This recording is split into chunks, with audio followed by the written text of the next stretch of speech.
Rev it up and welcome to Cars Yeah, show number 2077. Be prepared to be inspired. This is Cars Yeah, where you'll enjoy interviews with inspiring automotive enthusiasts. Mark Green is here to provide you with a fuel injection of automotive inspiration. So get in, sit down, buckle up, and get ready for a wild ride here on Cars Yeah.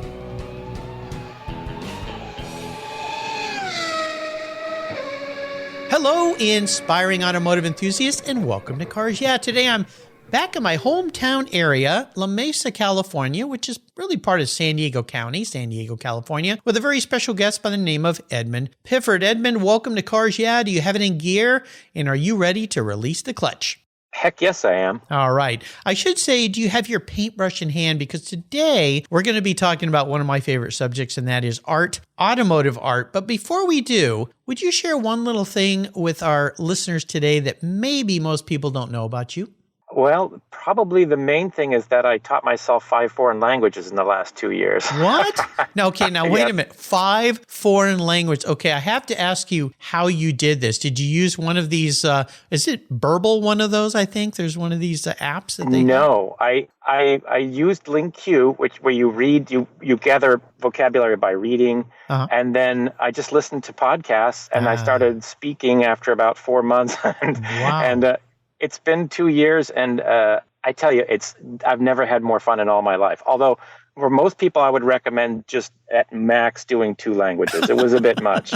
Oh my gosh. Well, that's incredible. You know, I have a listener, and good morning to my friend in Russia. He is an artist in Russia, and he listens to the podcast, and that's how he learns how to speak better English. And he did a painting of me in my, what I call my Orange Crush. It's an 87 Turbo, and he shipped it to me from Russia. And this big paint, it's huge. You know, Fantastic. It's like 4 feet by 2 feet. This big picture, it sits behind me on my wall here. And he said that's how he helps become a better English speaker, by listening to podcasts as well. So listening is everything. It's everything in language learning. You know, when I was in college and I took Spanish in high school, I think we kind of all had to do that. I also was forced to take Latin, which was another horror story. I wish anyway, didn't enjoy that at all. But when I was in college, I had to pick another language, and I picked French because I thought it sounded so nice. And of course, your last name has French origins in it. But the class I was in was full of Vietnamese students. Now, this was back in the late 70s. Yes.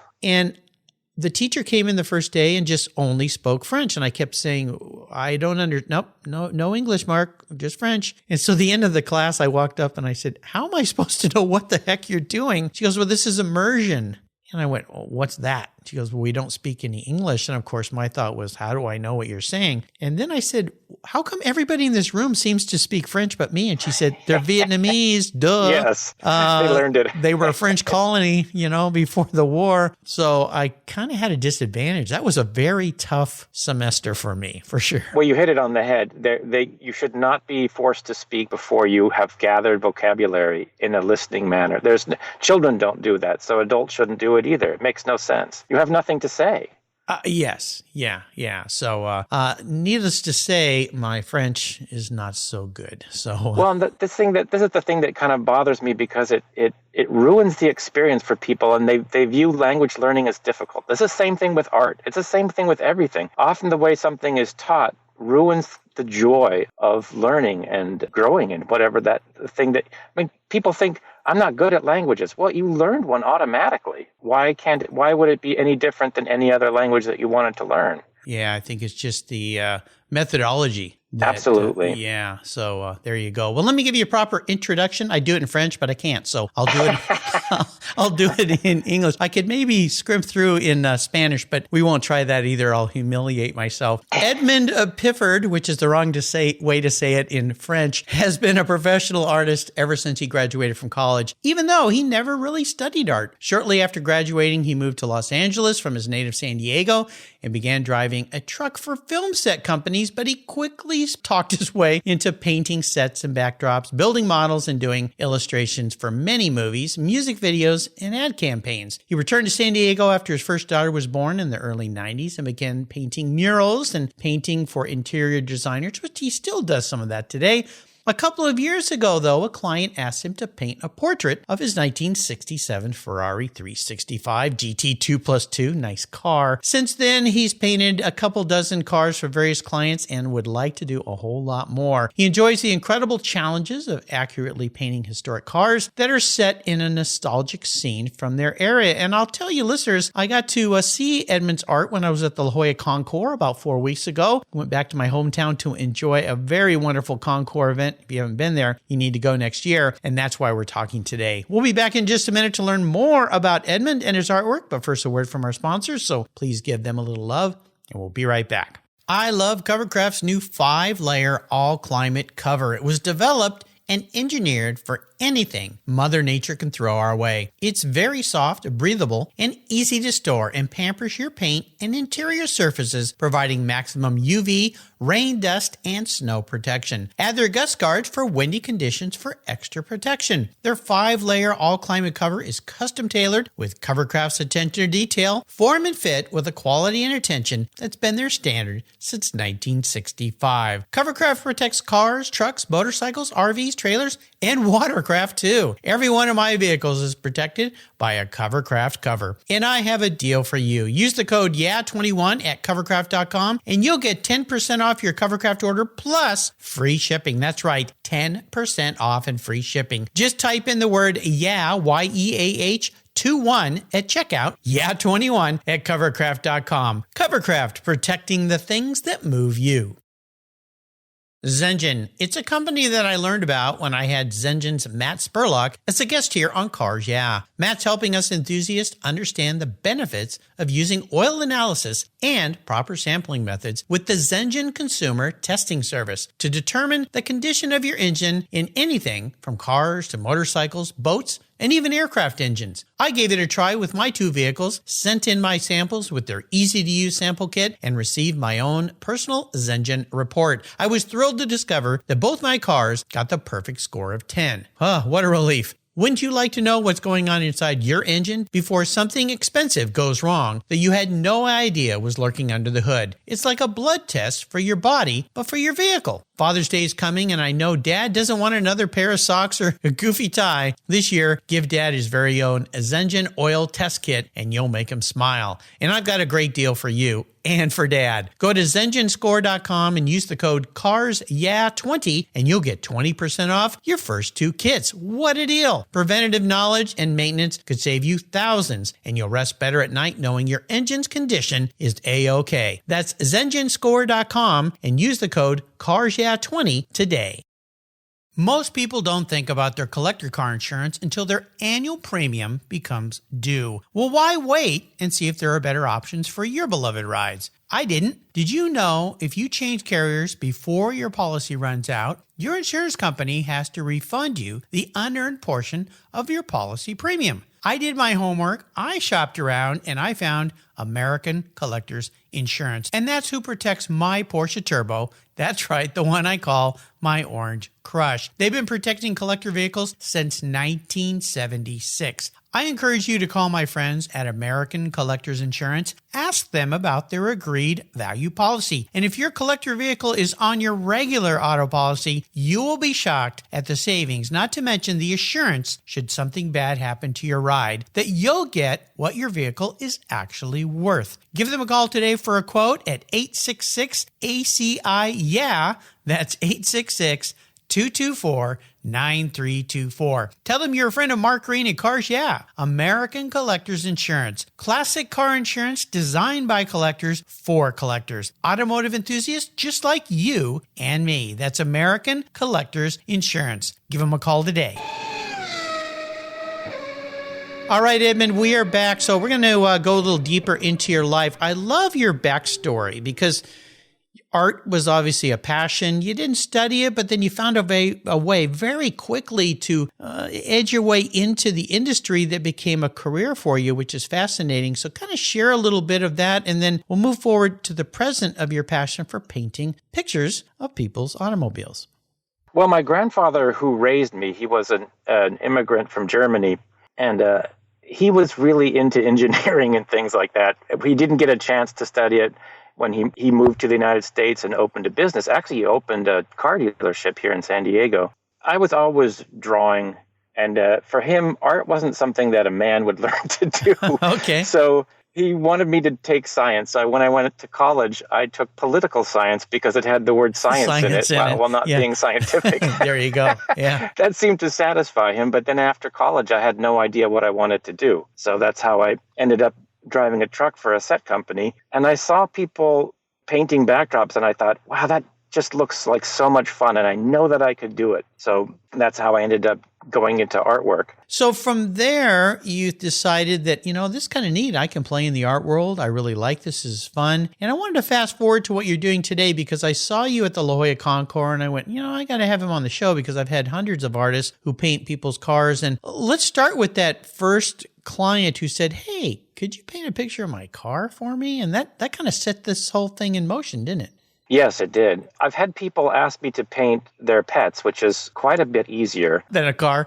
Yeah. Oh, yeah. So it was a big challenge for me. I had to figure out how I was going to do it. Then I read this article by an illustrator that I was always into, and he said what he would do was he'd make a print of the photograph of the car, then he'd trace it on tracing paper, then use transfer paper and transfer it onto the canvas. Because with cars, they're extremely unforgiving as far as all the angles and all that thing is concerned. And then so if you need a framework, you need something concrete to then paint, to continue the paint around. So that's what I do. And then, of course, I use the references on the photographs. You have to change the light.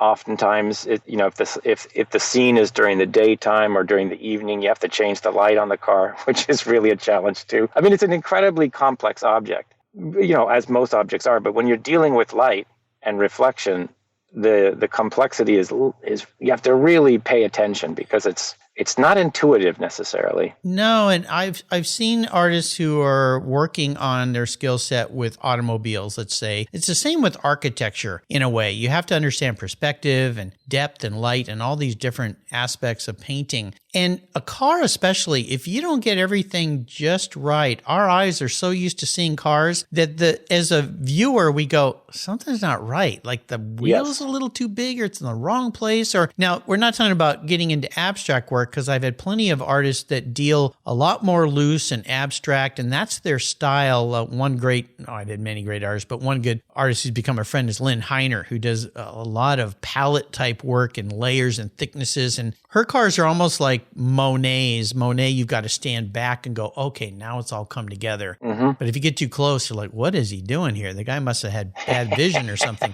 which I think he did. But I've got to ask this because as you've started painting cars now, do you see perhaps in your future, as you refine your skill sets, maybe starting to take this in another direction? And I think of artists like, most people think of Picasso as the most recent Picassos that he did. But if you go back into his history, he was an excellent artist of realism. And people go, he painted realism? What? Do you see yourself kind of going down that path maybe in the future, or are you still working on reality? With the portraits, people like it very, very precise. But I did a painting of the Ford versus Ferrari race, as you probably saw it in my booth. And that has lots of action in it. It's painted a little more loosely. It's like when you see it in a photograph, even, it would be blurry in certain areas. People really loved that painting. And so I really would like to do more race paintings in which motion is shown. Obviously, the shape of the car has to be pretty precise. But with the portrait of the car, I'm getting down there, using my reading glasses to get in real close to make sure the printing is correct on the medallions and so. And like you said, the owners of the car are extremely aware of every detail of their car. So if they want an accurate portrait of their car, that all has to be. But when a car's driving by, you blur the paint a little bit so that it shows motion and adds excitement. Yeah, I would really like to do a lot of scenes from famous races. People seem to like that a lot. Oh, yeah. It's exciting. Anything with motion. Scott Jacobs, who was involved and has been involved with the La Jolla Concours, was a guest several years ago. And he's a good example of extreme realism. I mean, getting down to reflections within water drops on cars and things. And you can go online and see his work as well. And you look at how he works and you just go, oh my gosh, how long did that take to do that? But that's his style. That's his way. I tend to like things that are a little more loose and even getting more abstract. And in my home, my wife's a saint. All the artwork in our home is belongs to past, they don't belong to, they're mine now, but is artwork from past guests of mine, because like Levesque or some of the others that I have on my walls that are starting to go towards this different way. But art is really subjective, isn't it, when it comes to whether people like it or they don't? Yes, it is. I think the best thing, well, what I try to do is to make the scene behind it have a nostalgic feel. That takes it outside of the realm of subjectivity a little bit, I suppose, as far as the art style is concerned. But yeah, art is, I mean, there's just, and you never know what's going to appeal to people or what they'll see in it that they like or what they don't like. Art is one of those things, one of those aspects of the world where people tend to be influenced by other people more. They're unsure of what they like, but people should buy art and buy images because they like it. It should be really for no other reason. Absolutely. Yeah. Things that you smile when you walk in your home and you see. And the other thing I suggest with people is, every year change your walls up, put up new art or change things around, hang a piece in a different place. You'll be amazed at how it makes you feel differently. And I probably need to do the same here because some of the things on my walls have been in the same place too long. I'd love to ask you about inspirations in your world of art. Are there people or artists that have been inspirational, influential to where you're going with your art? Oh, yeah. I think the apex of the technical ability in art was reached in the late 1800s. The Victorian painters were off the charts good. And some of the ones that people might be familiar with, like, say, someone like Singer Sargent, got a tremendous amount of impact out of very little motion. His strokes are so basic, but man, it sends chills up my spine. I work very closely and sometimes I think, I wonder what it would be like to be a little looser, but still maintain that realism. I think those are techniques that you just don't see anymore. A lot of art that can be quite photographically accurate seems almost kind of cold and actually kind of photographic that you see on display. The kind of warmth and motion and vibrancy that some of these really old painters, like Sorolla is another one, it's breathtaking, absolutely breathtaking. And the depth that they could get in their brush strokes and colors and the use of light and layering is amazing. I always suggest to people, even if they're not artists, go to an art gallery. Yeah. Every major city has wonderful art galleries, all variety of different art, and really try to get as close to the art as you can. I studied a lot of art history in college. And then when for instance, I was in Paris and I got to go to the Musée d'Orsay, which is a beautiful museum. Oh, yeah. They have a lot of Van Gogh and other, what they would call more contemporary. Of course, they seem like old guys now because of the time frame. And when you can see that art up close versus on the printed page in your textbook, it's a whole different world. That's the same piece? Oh my gosh, so much better. Yes. Yeah. It's incredible. It just isn't transferred in a book. It's just not, It can't be. And that's the beauty of having art on your walls. And even if you can't afford an original painting, a lot of artists do copies or prints or special methods of doing prints that you can come close. And even some of the great masters these days, you can get credible pieces to hang on the wall that look very, very much like the original pieces or as close as they can get versus just a printed piece on a page. We're going to take a short break. We come back. I want to talk a little bit about this career path you've chosen and the art you've chosen and maybe a challenge you've faced with it. So keep that in mind, and we'll be right back. Okay. You listeners know that I'm a huge car care fanatic, and my friends at AutoGeek created their Wolfgang Deep Gloss Paint Sealant for perfectionists like you and me. Wolfgang, a deep gloss paint sealant, is designed to provide long-lasting protection and a glossy, slick finish that, well, it's unmatched. The use of polymer technology ensures your paint is protected from environmental contaminants, those damaging UV rays, and lasts up to 3 months long. By providing the glossy look of carnauba wax with the longevity of a synthetic formula, Wolfgang Deep Gloss Paint Sealant is the best of both worlds. Go to autogeek.net to get yours for the best product selection on the internet today, along with their skilled technical support. Autogeek.net is where I go for all my detailing needs. That's autogeek.net. I've discovered Linkage. It's a new quarterly publication and website that covers the automotive market, driving, restoring, collecting, and discovering your passion for motor vehicles. Linkage is about experiences, opinions, and values. Linkage is an actual informed, reasoned opinion based on first-hand experiences. A talented Linkage team covers the automotive world, the people who share your passion and mine, smart, considered, rational, and experienced opinions, ones you can learn from and grow. That includes our passion that drives auctions and the collector car market.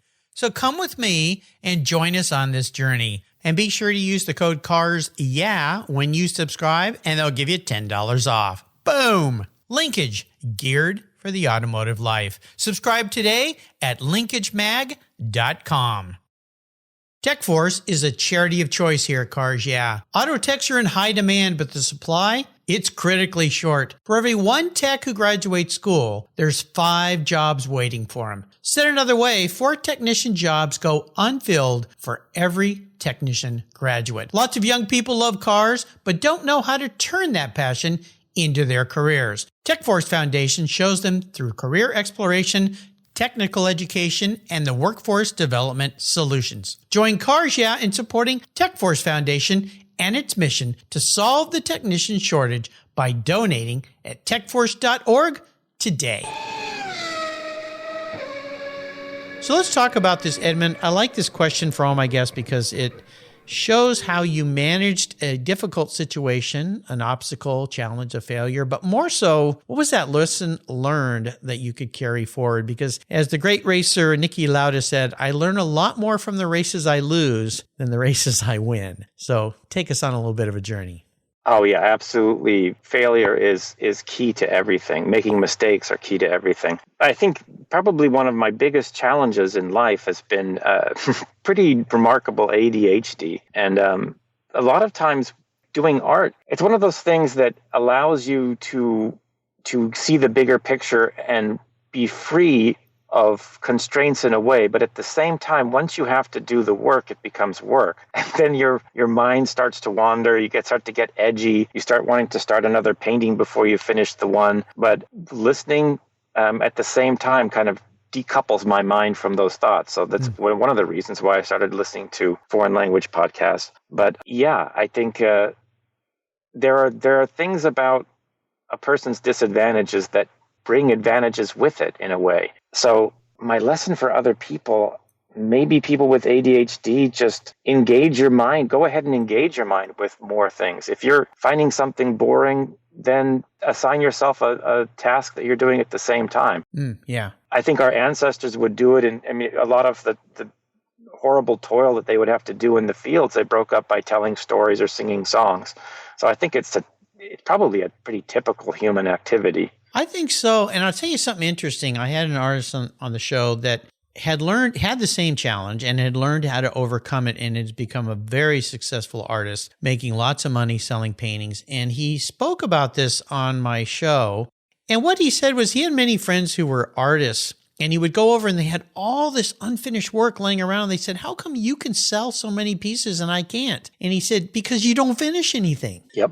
Just find a way to finish one thing, get it done. And we talked a little bit in the show. You listeners can go back and listen to that show. But I think your advice, I know your advice is very true. And this seems to be a very common, I guess I could call ADHD a challenge.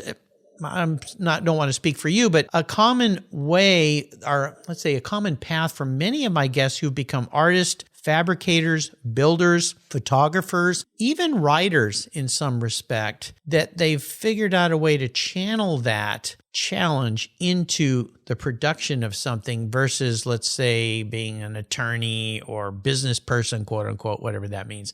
There's a wide variety of things. But I liked your idea that you need to find something to either just let your brain go, kind of what meditation does a little bit, right? Exactly. I think people tend to overthink things and also be too perfectionistic. So if you set yourself some sort of limit, like you create a false schedule, you go, wow, the client's coming over tomorrow afternoon, I got to get this done. And rushing through it, actually, oftentimes your best work is when it's when you're hurrying and you feel the pressure of something that maybe you have to make it artificially. But you start to, in order to get the work done, you just eject the things that are blocking you. You just go, okay, forget about it. I'll do that later. And then you never get back to it. And it's a good thing, because otherwise it would have, I don't know, people overthink things too much. I think that's one of the impediments of people. People love to work with their hands and they would love to do artwork. And I think they're locked into what they imagine they should be doing rather than just going ahead and doing it. You hit the nail on the head there, Edmond. My father was an architect, but he loved to paint and sculpt. And in his later years, he decided to help people who had diseases that were going to take their lives fairly soon. And he started a program called Living Through Art. And he created these terraces behind his house on the hillside in Mission Hills there. And he would invite people over and teach them how to sculpt and paint. And I asked him one time, I said, what's your biggest challenge with this? And he said, well, one is that I know all my students are going to die soon. That's a lot to take. However, I'm letting them not think about what's coming and focus on the now, but many of them are not artists. So they are so engaged in what the piece is going to look like versus the experience. Right. It's kind of like what you just said. So he just always tell people when they would say, well, I can't draw or paint, he'd say, hogwash. Yes, you can. Let me show you how. And he'd give them techniques, but he always would say, don't worry about what the end piece is, because artists don't have to start with the end in mind. They can enjoy the process. And that's the lesson I think you just said for anyone listening today that wants to try art in any capacity. Just start doing it and don't worry about how it's going to end up, right? Well, and worrying about how it's going to end up, people often have an image in their head of what they'd like to achieve with the painting. That is a big mistake. You have to let the painting dictate it to you, and what you're doing dictate it to. So you're literally forced to work with the process itself, because you're never going to be able to. It's just what you have in your head as an end product is literally a fantasy, and ultimately it's not. It's probably not what you wanted in the end anyway. So as you're working with the work, you're making your mistakes, you're going back and you're fixing things, and that changes how the painting ends up in the long term anyway. And you have to realize too, some of your paintings are going to be less successful than other paintings, but it is really all about the process. It's kind of a form of meditation in and of itself. It is. Yeah, I had an uncle who was a great woodworker when I was a little boy, and he would invite me over to his wood shop and allow me to build things. And he would give me a little bit of guidance, but what was great about my Uncle Tom is he would just kind of let you go. And I remember I built this birdhouse, and at the end I looked at it and it wasn't very good, of course. And I said, Uncle Tom, this thing doesn't look very good. And he said, well, so what? Did you have fun today? And I said, yeah. And he said, that's all that matters. And I've always remembered, this was 55 years ago, something like that. But I've always remembered that. Did you have fun with the experience? And that's what Uncle Tom really had life figured out. He did. He was a tremendous guy. And boy, his wife, my Aunt Luwali, believe it or not, that was her name, Luwali, could make the best apple pie, and I still can taste that to this day. Yeah, very cool. Let's talk about a special vehicle in your life, because I'm guessing since you enjoy painting cars have something as a tickle your fancy, I guess I would say. Is there a special vehicle in your history? And if so, tell us about that ride. Well, I had a roommate from England when I moved to Los Angeles. At that time, a lot of the people that were moving to Los Angeles from England, the first thing the guys wanted to do was to buy the biggest American car they could find, especially from the 1950s. Yeah. So this guy bought this 58 Edsel, and it was... not only was it enormous, but it was about the most unsafe car, and he was about the worst driver possible. But it was just so much fun those years living in Los Angeles. He was always the one that would drive. So, we'd go with our friends here and there in that enormous car, sliding from side to side as he made the turns. And I don't know, it was just a kind of a special car. Apparently, as I heard from another friend of a friend, that car ended up getting sent to Essex, and it still is around in one of the villages where the guy originally came from. The car still exists, which is surprising to me. Yeah. You Of course, it looks a lot better now than then. You think about the Etzel. I think they made that from 58 to 60 or somewhere in that. It wasn't a huge success because it was a little bit goofy looking for the time, but I think it stood the test of time. But can you imagine in the 50s what was being built in England compared to that car? Oh, yeah. I mean, you couldn't be more polar opposites. And that's interesting that he chose that. But I can kind of see why. We all want, I've always wanted European sports cars. So, well, I think that in England, well, the 50s and the 50s era in the mind of people in England back in the 80s was kind of a time of paradise. They liked everything about it. They liked American movies. They liked American music from the 50s, and American cars were part of that. And just to be driving around in a car that was the size of a tuna boat was very appealing. Yeah. I mean, every single one of them that I knew that I worked with a lot of them at the set company, and every single one of them bought the biggest, oldest car that they could find. Sure. And in Los Angeles, it wasn't like in the 1950s where you could park on any street. It was pretty difficult to find a place to put your car in the evening. Yeah, exactly. Well, American graffiti, it's exactly kind of goes back to a pretty idyllic time in our country after the war, and things were pretty good, and pre-60s and Vietnam and things that were coming down the road. So pretty cool. 58 Esso. Wow. What a magnificent car. So I'm going to be your car psychologist today. So I'm going to sit back on the couch and answer me this question. If you were reincarnated, pun intended, or manifest as a vehicle, this isn't what you want to be. This is how you perceive the man in the mirror as a vehicle. What would you be, but more importantly, why? I would be a Citroën DS from the 1970s. Okay, well, I get the French connection. Well, it's for one thing, it seems so like a car that fulfilled the kind of design fantasy of a world, of a modern world. I don't know. Yeah. And it seems like the kind of car that's just so cool that if you I don't know, I just imagine people driving around in Europe picking up hitchhikers and having fun conversations in a car like that. Yeah, I tell you, last time I was in Paris, and it's been far too long since I've been there, was, it was 2011, I believe. And I was walking down a street. I was there for Retromobile, which if you've never been is a wonderful event, automotive event, a whole week of fun things. And driving down this street in Paris, it was gray February, was a bright Pepto-Bismol pink DS. I'll send you a picture of it. It was fantastic. It was so bizarre, but it was so Parisian, Uh-huh. And I just went, oh my gosh, that's like so cool. And I have a good friend here. He was a very early guest on my show who sells Citroën parts. He's Japanese, which is a very odd combination. Kenji Yoshino. Kenji's a great guy. Worked with him for many years. And I sent him that picture while I was there saying, Kenji, look what I just saw. It was pretty cool. And of course, when you think about those Citroëns, then they came out with the one with the Maserati engine, which was kind of cool. Added a little power to that thing. But have you ever driven in one of those? Only one. Yeah.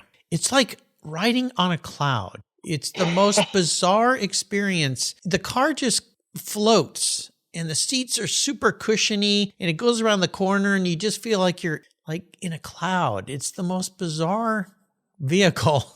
But to me, it's the car that 007 should have driven. Oh, now there's because a controversial it looks so statement. Mysterious. I know. A lot of people are going to get their hackles up, but I just thought, I don't know, it just looks so exotic. Yeah, pretty special car. Well, I like it. You're an artist, you're unique, you've got that French heritage going way back, so that all makes sense to me. Yeah, I like it. Is there a great book you'd like to share with our listeners today, Edmond? Yeah, it doesn't really have anything to do with cars. That's but, okay. I read recently there was a recent American English translation of the Epic of Gilgamesh.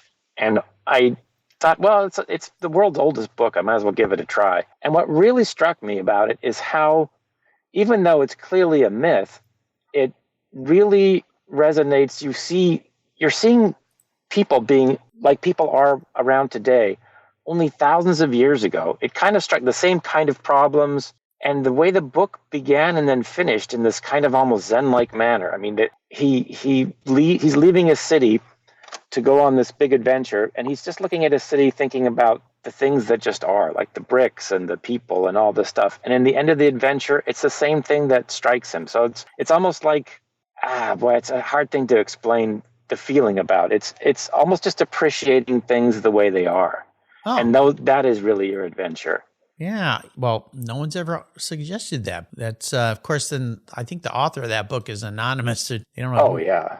I think the translation, there is an author for the translation. I'll put that in there as maybe a reference. But yeah, that's one of those journeys for sure. Nice suggestion. So before I let you go today, you're probably way off the charts. No, that's okay. I love it. You know, it gives people a different idea of what they can read. And there's so many great books to read out there. So there you go. I'll remind our listeners, there's a place on the Cars Yeah website called Guest Recommended Books where there's well over 2,000 books listed there with quick, easy links to buy. So I'm going to enable you to go on the ultimate drive today, Edmond. I'm like this dream client that has an open checkbook. I'm going to buy you any car. You can be driving anywhere. And here's the cool part. You can be with anybody living or someone who's deceased. Bring them back out of history. What does that ultimate drive look like for a creative person like you?